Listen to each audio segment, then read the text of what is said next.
Muy buenas. Por este reto de hacer lo posible por tener un resumen muy concreto en un video corto sobre los temas introductorios para lograr dinamizar posteriormente nuestra conversación, nuestros conversatorios, nuestros foros y nuestros encuentros sincrónicos. Y teniendo en cuenta las características del aula virtual en la que esperamos motivarles para leer más, para preguntar cada vez más, para manifestar sus inquietudes, para generar nuevas preguntas, para lograr comprender mejor el panorama de cada una de las asignaturas. En este momento les voy a hacer un recuento muy general, muy sucinto de lo que es la historia de la psicología de los grupos, invitándolos a que vean las líneas de tiempo que se presentan en la web sobre la psicología de los grupos. Voy a tratar de revisarles por lo menos un link o dos para que lo vean, pero ustedes pueden consultar por su parte las líneas de tiempo o crear su propia línea de tiempo con base en las lecturas que han realizado. En términos de conceptos de psicología de grupos, tenemos 5 autores muy claves en la historia de la concepción del grupo. Tenemos en primer lugar a Charles Fourier, entre los siglos XVIII y XIX, bien adelantado en su tiempo, francés, quien trabajó sobre experimentación y armonía social. Él se imaginó un mundo ideal y para eso los seres humanos tendrían que conformarse en grupos que se llamarían falangsterios. Esa sociedad ideal tendría que estar basada en la armonía social. Ese es como el primer acercamiento a la psicología de grupos que se encuentra. Tiene más orígenes sociológicos, pero ustedes pueden consultar sobre el tema para conocer un poco más sobre la actividad de él. Está en segundo lugar Gustave Le Bon. Gustave Le Bon está paralelo en el tiempo con Sigmund Freud. Hizo un estudio de psicología de las masas, teniendo en cuenta que ustedes estaban consultando sobre la definición de masas. Ya deben estar familiarizados con Gustave Le Bon. Su caracterización, a pesar de que fue a principios del siglo XX, finales del siglo XIX, hoy todavía sigue siendo vigente. Y es una característica clara en torno a las masas y la fusión de los individuos en un pensamiento colectivo. Aunque no es el único autor que trabaja sobre pensamiento colectivo, es el que vamos a tener como referencia por el tipo de meticulosidad en la que caracteriza a las masas humanas, con la característica fundamental que le da sobre el contagio de emociones y pues su falta de conciencia sobre su actuar. Está después Sigmund Freud, tiene una mirada psicoanalítica obviamente, y Sigmund Freud en su estudio sobre la psicología de las masas y los estudios del yo, plantea los vínculos afectivos en los grupos. Vamos a ver que las masas que estudia Sigmund Freud son diferentes a las masas que estudia Gustave Le Bon, es decir, que los estudios son complementarios, aunque Sigmund Freud hace mención de Gustave Le Bon en sus estudios. Este estudio de Sigmund Freud habla sobre masas organizadas, mientras que Gustave Le Bon habla de masas más espontáneas y desorganizadas. Un ejemplo de una masa espontánea, la que puede surgir en un concierto, mientras que las masas que estudia Sigmund Freud son el ejército y la iglesia. Son dos características diferentes, pero ambos también estudian los liderazgos de las masas y plantean pues sus elementos diferenciales. muy interesante. Ambos son complementarios.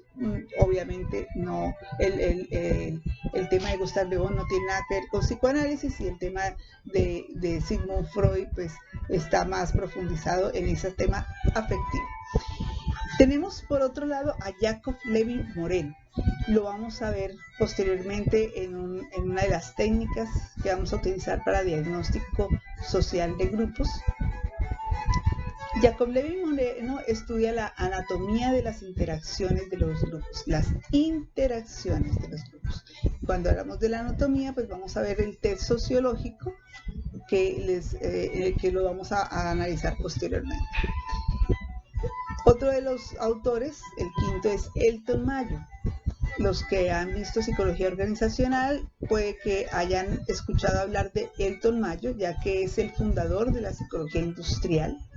Estudió el comportamiento de los individuos especialmente para aumentar la productividad.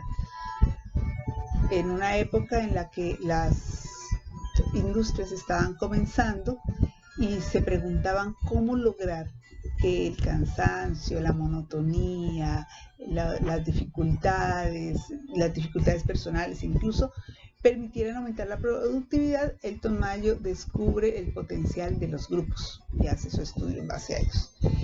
Y por último, les recomiendo el autor de los más representativos de la psicología social, y en este caso también de la psicología de grupos. Es uno de los autores más prolíficos en estos temas, que es Kurt Lewin. Kurt Lewin estructura y analiza la dinámica de los grupos y la teoría del campo. En cuanto a la dinámica de los grupos, es muy importante que descubramos qué es eso de dinámica. Así que les dejo la inquietud sobre el tema de la historia de la psicología de los grupos. Busquen los temas relacionados con la línea de tiempo y con cada uno de los autores que les he mencionado como más significativo. Ustedes van a encontrar muchos más y voy a mostrarles en estos momentos algunos elementos adicionales para que podamos conceptuar el grupo.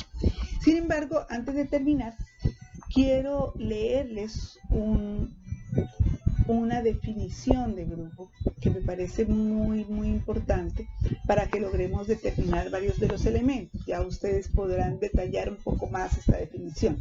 Se las voy a dejar escrita al final de la presentación que les voy a hacer en este momento.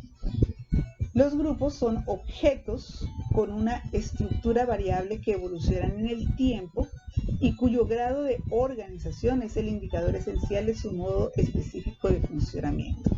Los grupos son estructuras intermediarias entre el individuo y la sociedad.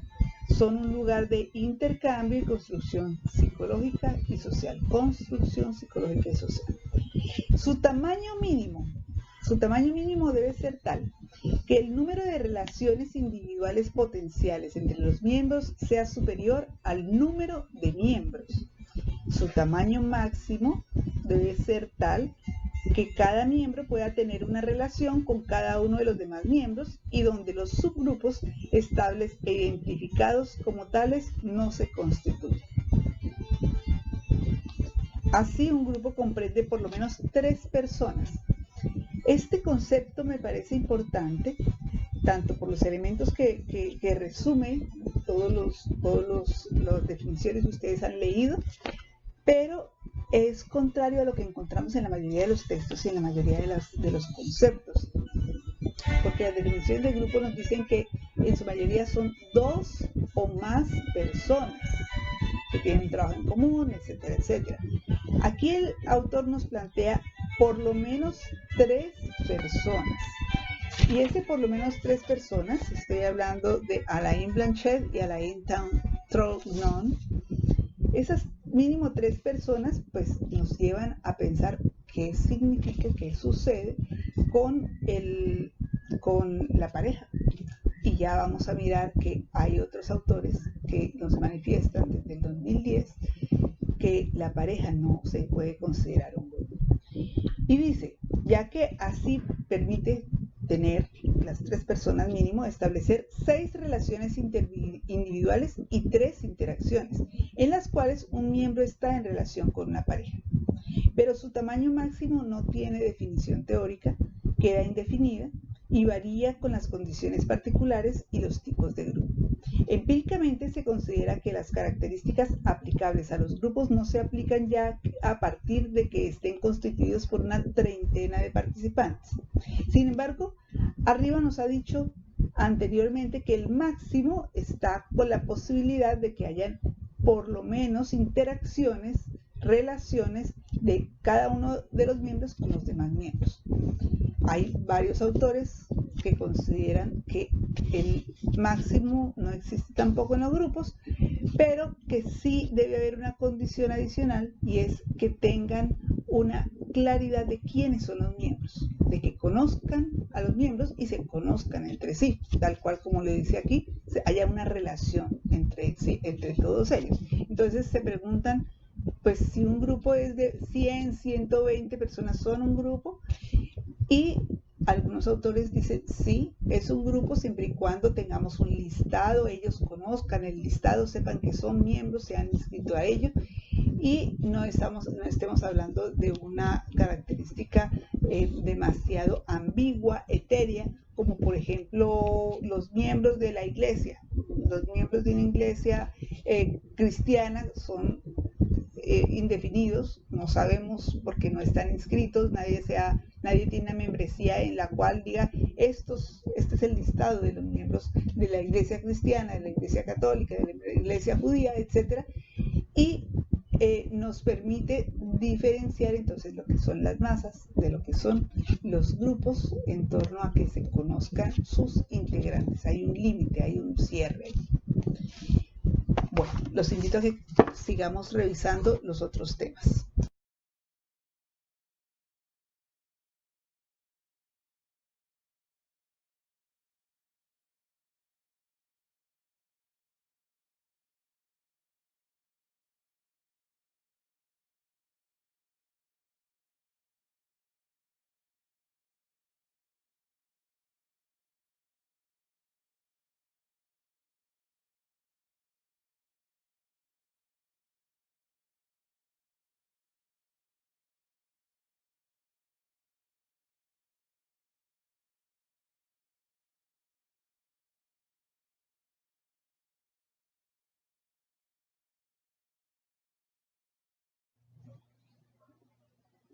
Como ya han leído, la definición de grupo no es tan sencilla como recitar lo que dice el diccionario de Larousse, que es un conjunto de personas, animales o cosas que forman un todo y que tienen un fin común.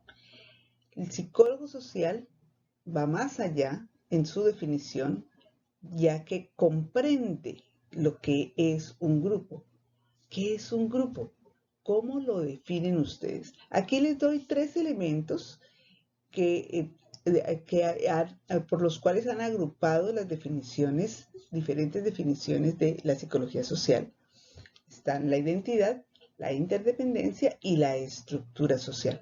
Cuando hablamos de estructura, espero que comprendan que implica una serie de constructos donde existen diferentes roles, diferentes funciones y la organización que los envuelve a los miembros del grupo. Aquí tenemos 2 ejemplos de grupos. He escogido a las maras como pandillas que se relacionan con base en símbolos que tatúan en sus cuerpos, que les da la identidad, que les permite mostrarse al mundo que son de ese grupo, que pertenecen a ese grupo. La pertenencia es uno de los elementos fundamentales de la identidad, más o menos como lo que nos muestra un traje con corbata de un joven que pertenece a un grupo de ejecutivos, o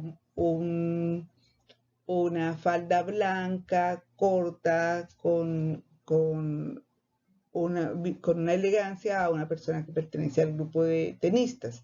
Entonces, la identidad y la dan los símbolos que cada grupo crea y nos permite lograr saber que pertenecemos, pero además que los demás sepan que pertenecemos a.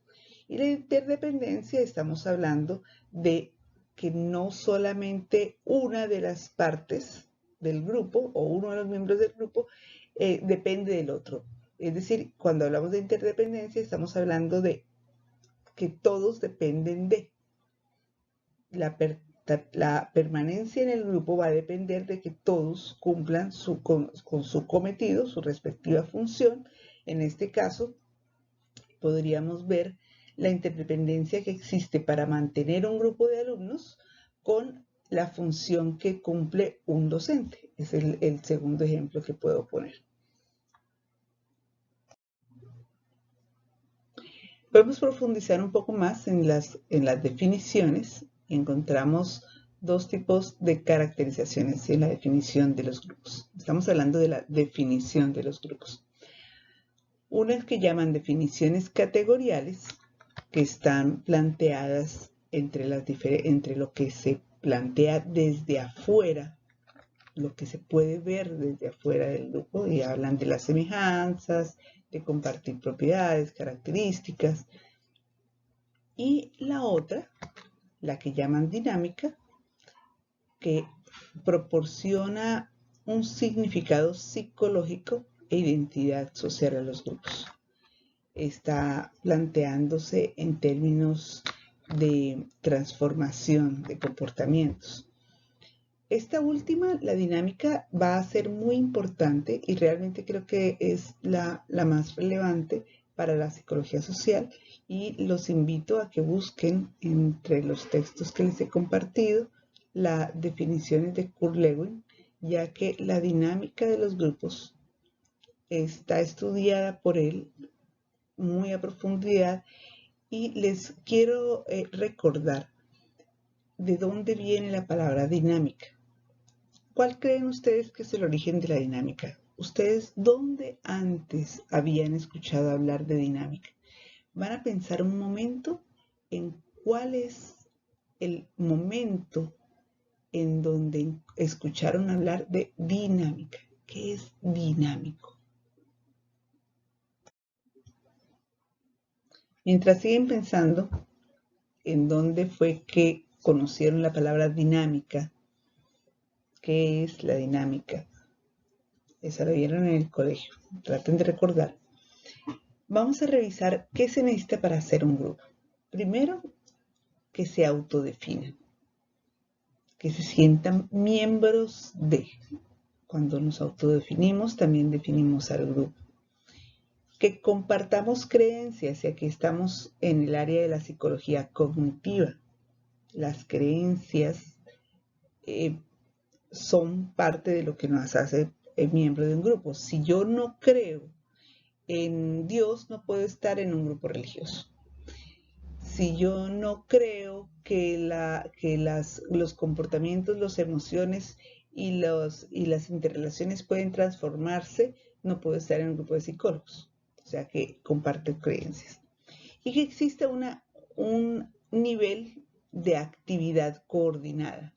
¿Eso qué quiere decir? Que no basta con que esté el conjunto de personas ahí en el mismo sitio o en el mismo listado, sino que tienen que estar en actividad. Y quiero hacer énfasis en lo que dice Huisi en la página 52 del texto de Psicología de los Grupos. Dice, no es lo mismo verse incluido en un mismo concepto abstracto, como por ejemplo los judíos, que pertenecer a un grupo sistema. Aquí él nos plantea que un conglomerado de personas, aunque tienen la autodefinición de ser judíos, comparten las mismas creencias. No por el hecho de ser judíos, todos los judíos son un grupo. Y aquí quiero anexar algo que es fundamental dentro de la definición de los grupos, que no está tan clara en este texto que he compartido con ustedes, pero sí en otros, donde nos plantea que la pertenencia a un grupo implica un límite de miembros. Cuando hablo de límite de miembros, no significa que un grupo no puede ser 100 personas, sino que nos plantea que un límite porque el grupo está cerrado. El grupo se sabe quiénes son. Por ejemplo, el grupo de los estudiantes de psicología y grupos tiene 37 personas. Y esas 37 personas son un grupo cerrado. Sabemos cuáles son, están en un listado, todos sabemos quiénes son. El grupo puede abrirse para que entren más personas o puede abrirse para que salgan personas, pero vuelve y se cierra y volvemos a saber cuántos son. Dentro del colectivo de estudiantes de psicología hay un grupo llamado psicología de grupos, así como hay un grupo que está destinado a estudiar la psicología educativa. Es decir, que no es el concepto abstracto de que los estudiantes de psicología son un grupo, son un colectivo. Dentro de ese colectivo hay unos grupos específicos que tienen actividades coordinadas, que comparten diferentes creencias, que se autodefinen, etcétera, etcétera. Y es también importante descubrir que no es un grupo. Como ya lo había dicho en la introducción, hay una claridad en torno a que la diada no la consideran grupo muchos autores. Y Moreland en el 2010 hace la aclaración, ya que la mayoría de los conceptos de grupo en varias disciplinas, incluida la psicología, mencionan que son 2 personas o más reunidas, etcétera, etcétera.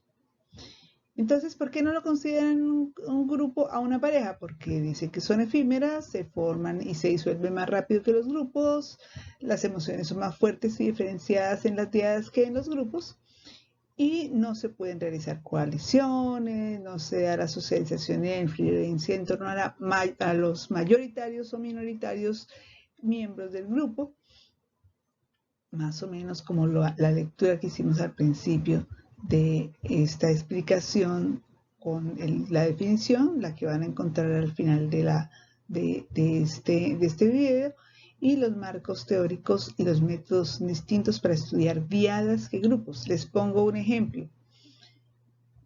La intervención en pareja, la terapia de pareja y la terapia de familia tienen elementos parecidos, pero son diferentes.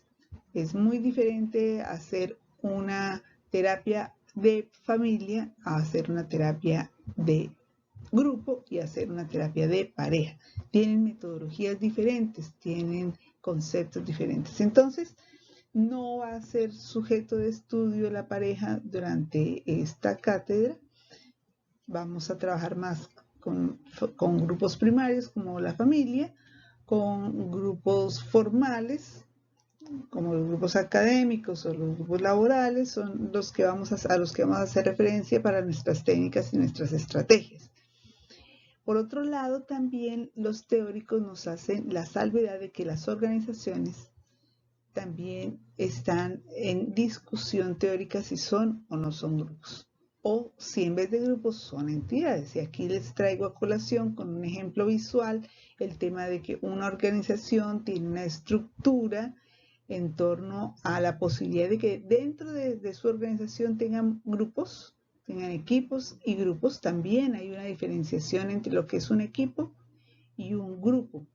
Y ya ustedes podrán consultar y profundizar más sobre este tema. En términos generales, se pueden considerar 5 características para definir un grupo. En términos cognitivos, tenemos la conciencia de pertenecer al grupo por parte de los miembros.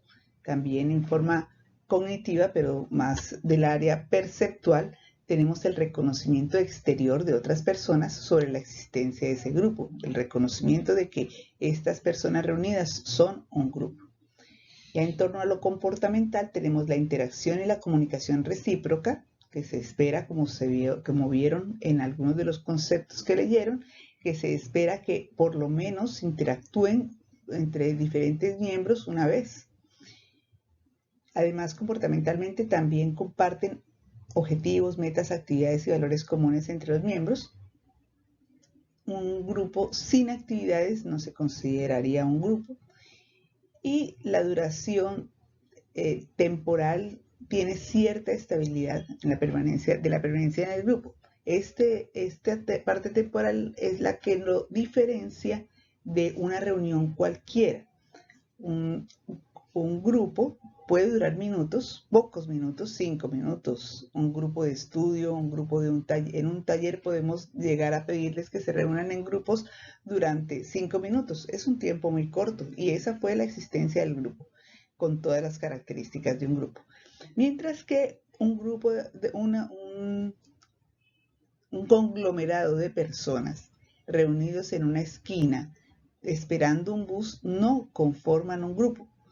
Tienen una actividad común, pero no tienen las demás características que componen el grupo, que las hacen componer el grupo. Entonces, espero que con estos ejemplos comprendan las características que diferencian a un grupo de una reunión o de otro conglomerado.